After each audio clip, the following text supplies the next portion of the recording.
Hello, my name is Jon Rees. It's a great pleasure to be with you today talking about prostatitis and particularly about managing and diagnosing prostatitis in primary care. Just to introduce myself, I am a GP.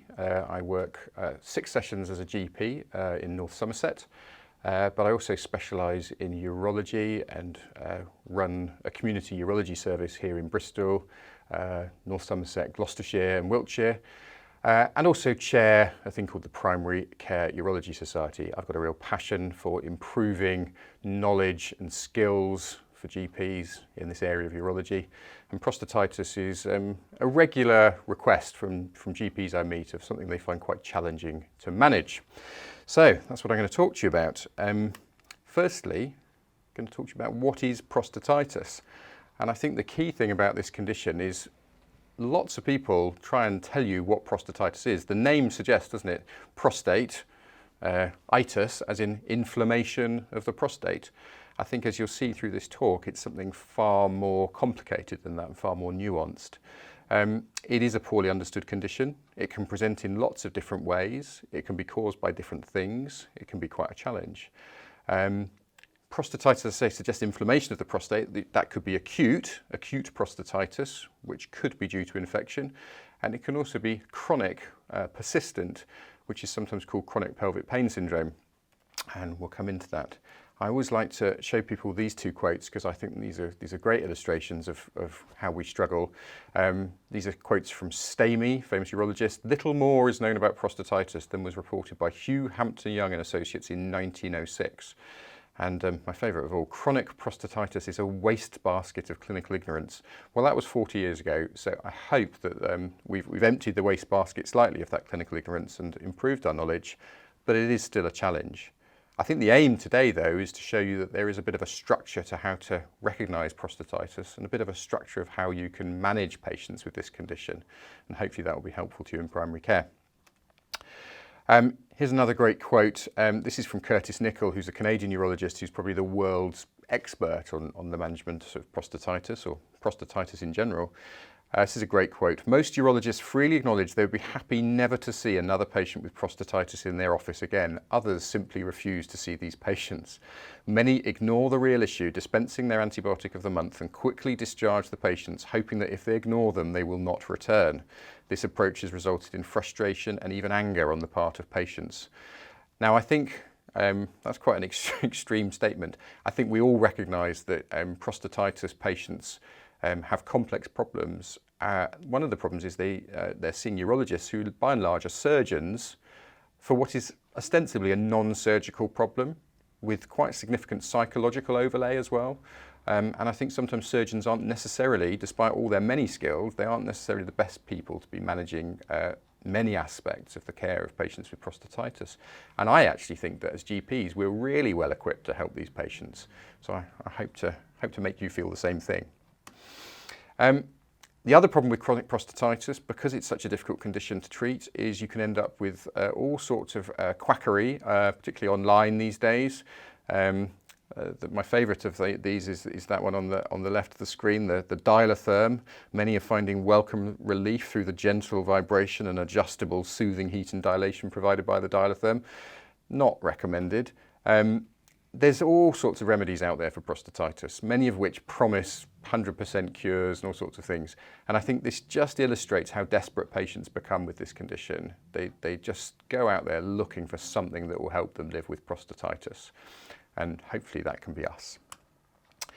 So a lot of what I'm going to talk to you about comes from this piece of work that I was involved in. This was funded by Prostate Cancer UK a few years ago, and we got together a group of people, myself representing primary care. We had urology representation, specialist nurse representation, psychology, pain clinic, physiotherapy. So a multidisciplinary team, and we tried to write a sort of consensus guideline for primary care management of prostatitis, simply because most of the guidance about this condition is very much aimed at specialists. This is really aimed at how to manage this in primary care, and I'll put a link at the end of the session just so that you can download this and read this for free. So a lot of what I'm going to say is coming from that document. So to start off with, Prostatitis, there is this classification system. This is the NIH classification from America, and this is not clinically that useful to GPs, other than just it gives you a bit of a framework of understanding about this condition. So I'm not expecting you to remember this is a class 2 prostatitis, but it's just useful. So the first is acute bacterial prostatitis. Acute bacterial prostatitis is not something we will see very often in primary care. The predominant reason for this it would be instrumentation. It would be particularly people who've had transrectal prostate biopsies, where there's a risk of introducing infection into the prostate. These people are really unwell. Most of them will need admission to hospital for sepsis management, IV antibiotics, and as I say, they're rarely encountered. The second is chronic bacterial prostatitis. Again, this is quite uncommon, but this tends to be the patients who present with symptoms of prostatitis in association with things like recurrent urinary tract infection. The third, which we're going to spend most of this talking about, is this chronic prostatitis, or CPPS. And this is estimated to be at least 95% of prostatitis cases that we see in primary care. So it's by far and away the most important one for us to understand. The fourth is this thing, asymptomatic inflammatory prostatitis. Now you could ask, why on earth do we need to know about it if it's asymptomatic? The only reason that it's interesting to me, we see people, don't we, where their PSA might flare up. You see someone who's had a stable PSA for a while and suddenly it rises. We refer them to secondary care. They have a biopsy, it comes back, no prostate cancer. They comment on the report, says there's prostatic inflammation. We then follow them up with further PSAs and we see their PSA come back down to normal. And so that's type 4 asymptomatic inflammatory prostatitis, and its clinical relevance is that inflammation can elevate PSA and set people off down a sort of prostate cancer diagnostic pathway. So that's why it can be just interesting to know about and understand. It's useful to be able to explain that to patients as well. So acute prostatitis, as I say, is something that we see rarely in primary care. These patients are usually pretty unwell, high fever. So often prostatic edema will give them voiding symptoms, so a slow flow. They'll be in a lot of pain, systemically unwell. They can go into urinary retention. And I think these are the people I was taught at medical school about prostatitis, giving people a boggy, tender prostate. That's acute bacterial prostatitis. In reality, that's so tender, they won't even let you examine them. It's just too painful. Now, some of the guidelines talk about managing this in the community with oral antibiotics. They even talk about giving people trimethoprim for this if they're intolerant of quinolones, which I think is seriously risky given the amount of trimethoprim resistance. My personal belief is that if you see someone with acute bacterial prostatitis, they're likely, as I say, to have had a cystoscopy or a prostate biopsy. I think they're going to be significantly unwell, and at the very least I'd be talking to your on-call urologist at your local hospital to talk about how they want you to manage. I think most people would be admitting these people for IV antibiotics. Chronic bacterial prostatitis, again, I don't think we need to spend too much time on, because by definition these patients are having recurrent urinary tract infection. That's what's causing their chronic bacterial prostatitis. And we know from UTI guidelines that men with recurrent urinary tract infection need urology referral. So these people need to have their infections managed in primary care, but at the end of the day, they need to be referred to urology for a sort of diagnostic workup. So that's chronic bacterial prostatitis.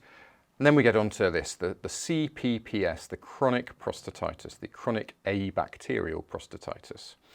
I'm going to talk to you about the varying ways in which this can present. There's a range of different symptoms and we'll talk through that.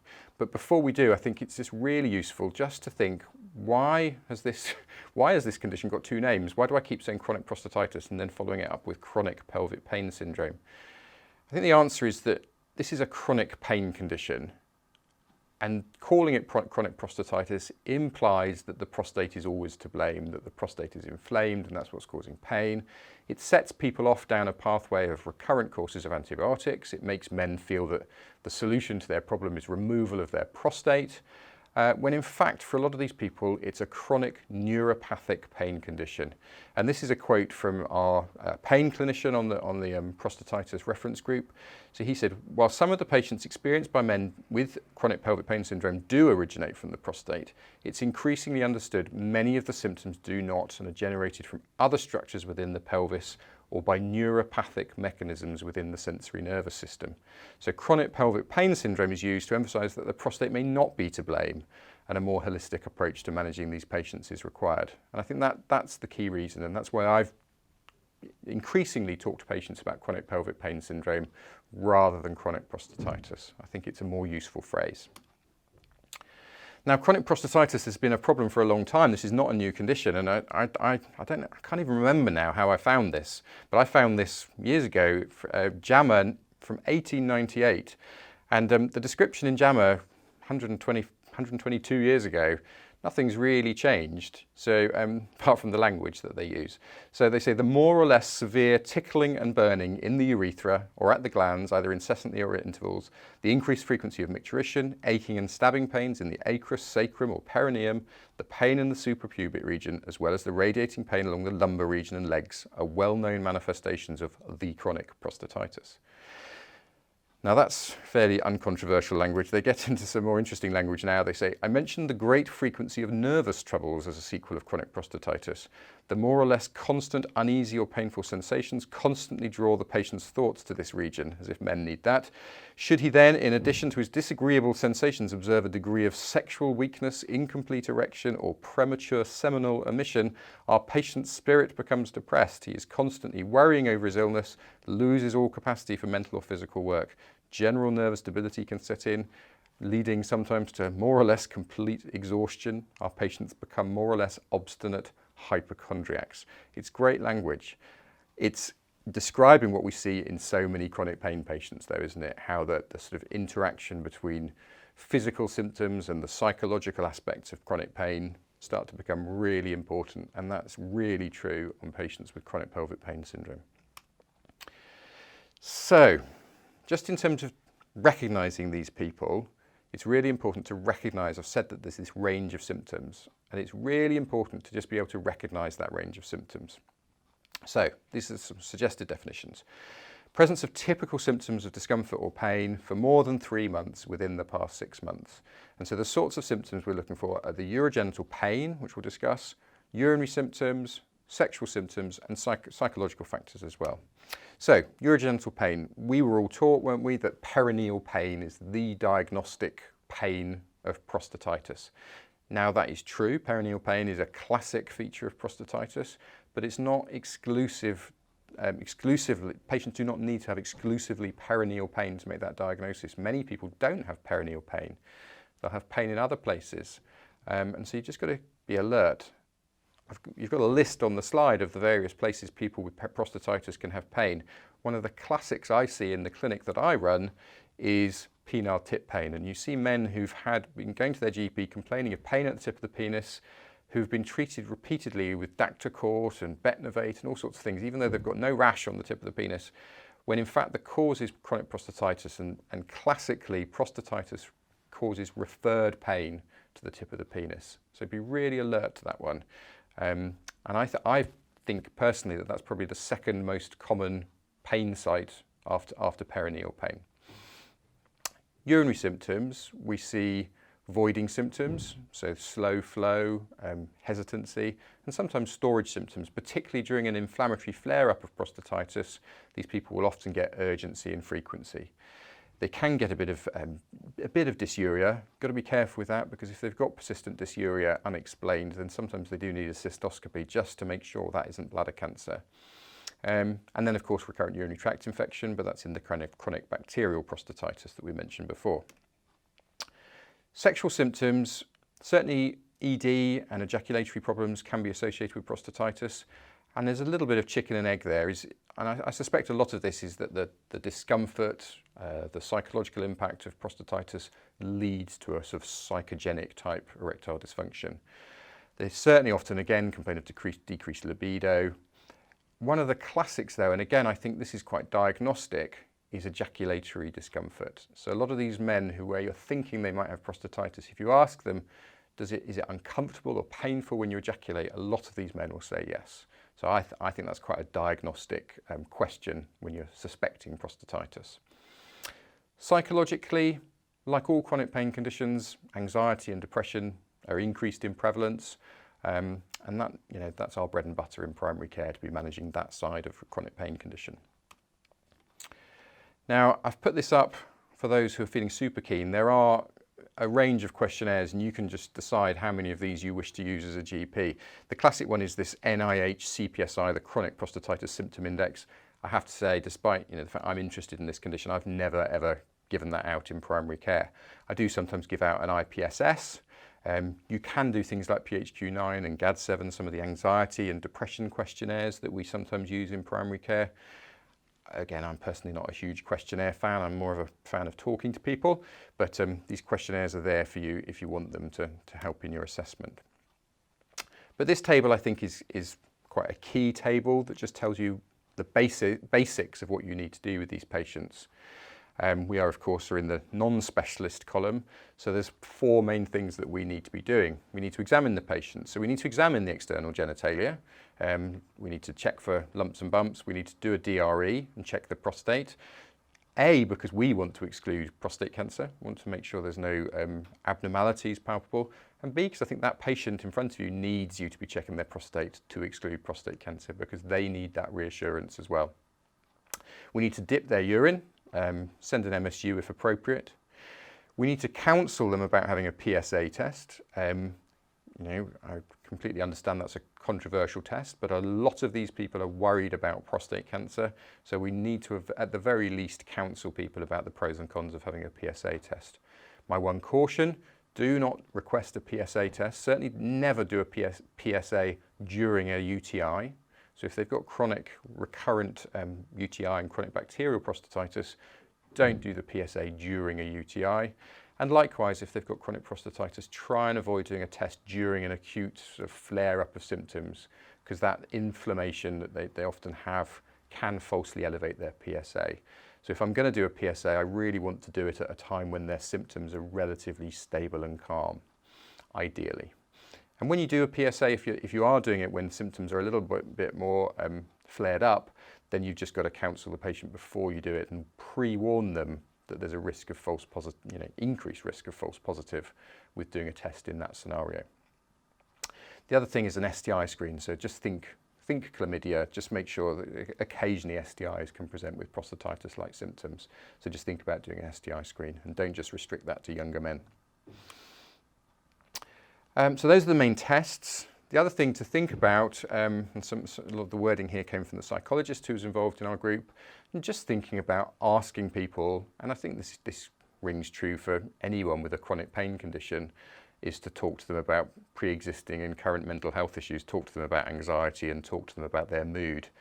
I don't think I need to tell GPs how to assess people for anxiety and low mood in this talk, but just really be aware of that, because I think proper management of the mental health side of this makes a huge difference. Like all chronic pain conditions, it just makes a huge difference to the sort of outcomes for patients. So this slide just gives you an idea. These are all treatments that have been suggested and are being used by people for patients with chronic pelvic pain syndrome and chronic prostatitis. Now, it's not a good sign, I think, when you see that many treatments for a condition like this. It tends to be a good sign that there's an awful lot of uncertainty and an awful lot of ineffective treatment. We should also add PDE5 inhibitors onto that, because some people are using daily Cialis as a treatment for chronic pelvic pain. So there's a lot of different things. So as part of the work we did a bit of an analysis of all the research and all the trials for each of these things, just to try and look for what did work and when we should be using them. So I'm going to run through the most important things. So the first thing is about antibiotics. We've got to avoid a situation where every time patients with chronic prostatitis present to their GP, they're just given 4 weeks, 2 weeks, whatever, of Cipro or another quinolone and sent packing. Antibiotics, there's certainly trial evidence to show that they can have an effect on some patients with prostatitis. It seems to have most effect during the first of that acute presentation. And the benefits of just repeated antibiotic prescribing certainly diminishes with time. There's a massive placebo effect, obviously, when patients have been kind of told at the beginning of their condition that this is recurrent infection of your prostate. They do get very attached to their antibiotics, and I think it's really useful right at the beginning to be getting people away from the idea that this is going to be caused by an infection, is going to be treated with antibiotics each time their symptoms flares up. We recommended in the PERG guideline a single use of an antimicrobial, and you will all have local policies on this sort of antibiotic strategy. Locally for me, it's 2 weeks of a quinolone, and that's we recommended it for treatment-naive patients, so people who haven't had antibiotics before, who've had CPPS for less than a year. I think again, if someone's had chronic pelvic pain syndrome for 3 years and it's been grumbling away for all that time, and they've not had antibiotics, the benefit of giving them antibiotics 3 years down the line is extremely limited, and I would tend to try and avoid it. But yes, moving away from this model that chronic pelvic pain syndrome is an infective process for the vast majority of patients is really important. We definitely want to get people away from recurrent courses of quinolones for lots of different reasons.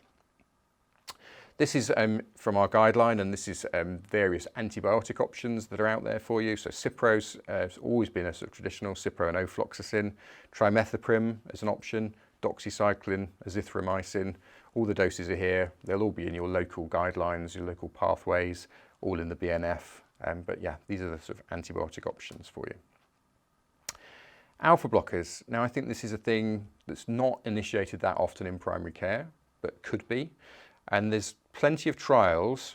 There's a summary in the EU guidelines. Alpha blockers have moderate treatment effect regarding total symptoms, total symptomatology from chronic pelvic pain syndrome, pain, voiding, and just general quality of life. So if patients have prostatitis, there seems to be a global benefit on treating them with an alpha blocker. And it's not just use the alpha blocker if they've got really bothersome urinary symptoms. If they've got prostatitis, the urogenital pain and the urinary symptoms, then an alpha blocker is a really good idea, and it's something I try and get in there quite early with, is to treat them with, usually with tamsulosin. So plenty of trial evidence to show that, and I think it's a really good thing that we can be doing in primary care.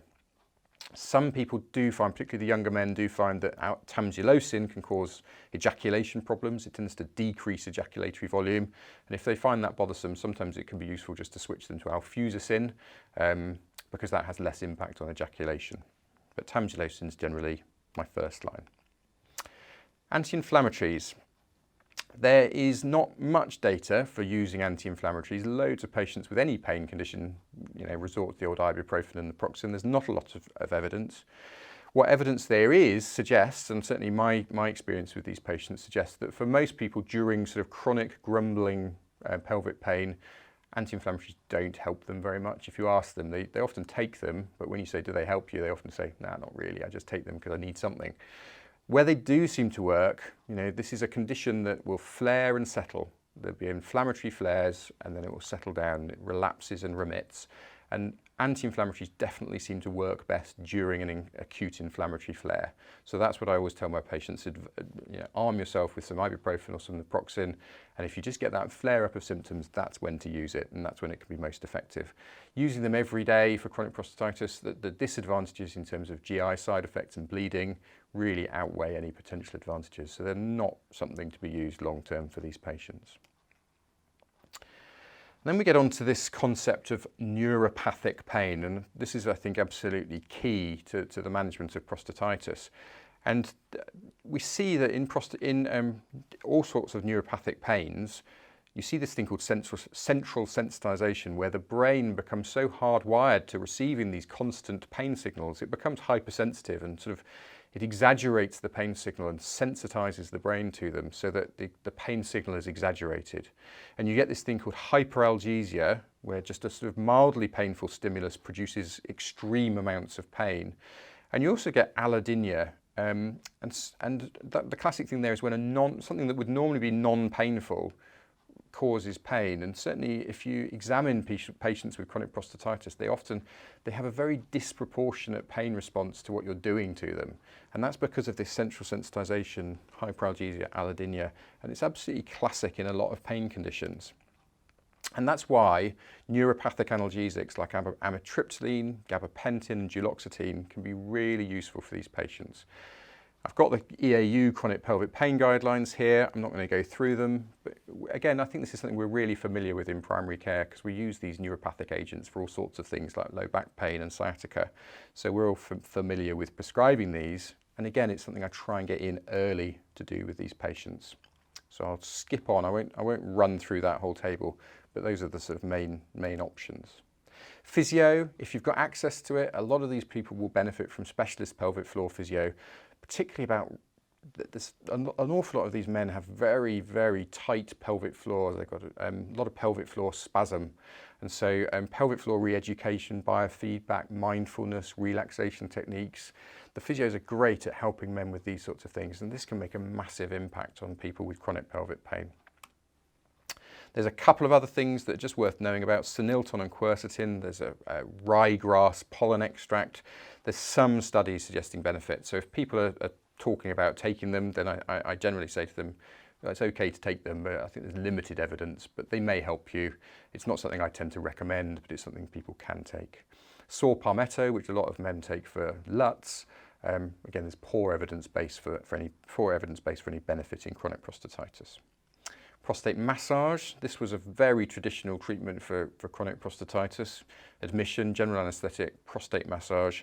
Again, no real evidence that this is an effective treatment, and certainly not something that we would recommend.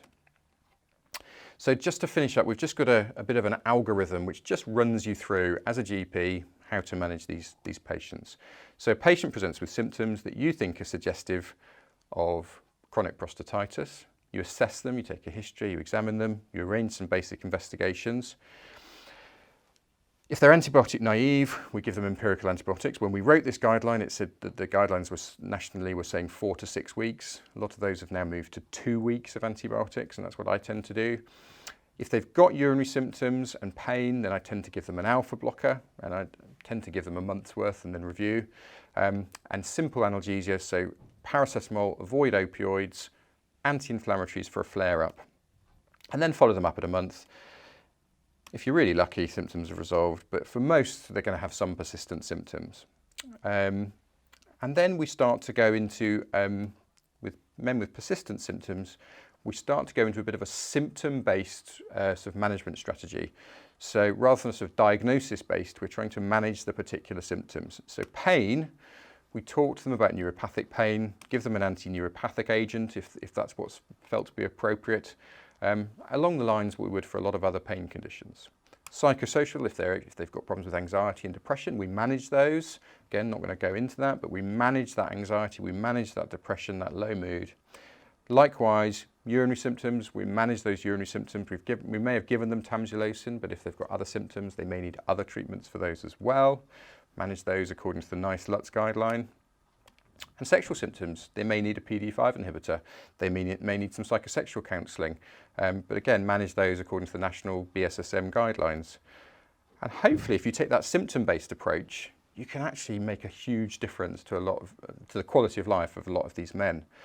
The key thing, you're telling them, I'm not trying with this approach to cure you of your chronic prostatitis and your chronic pelvic pain. I'm trying to make it manageable for you. I'm trying to make this something that instead of dominating your life is something that can be pushed to one side and you can carry on living. And I think we can often achieve that just by taking an interest and really trying to take a sort of a symptom-based approach to the condition. So I always tell people the sort of typical course for chronic pelvic pain is about 2 years, but unfortunately that means that some people can have it for 6 months, some people can have it for 10 years, 5 years, but 2 years is pretty typical. And so again, we tend to tell people that this condition is eventually going to burn itself out. And hopefully our management is aimed at keeping them going until those symptoms do burn themselves out. Finally, I'll just leave you with this slide. So these are some of the references that were used in the making of this guideline. If you have a look at the prostatitis guideline online and download it, that can be quite useful. EAU guidelines, nice clinical knowledge summaries. Have got a summary based on this guideline that's really useful. And that's, I think, that is my lot. So thank you very much for listening, and I hope that was helpful.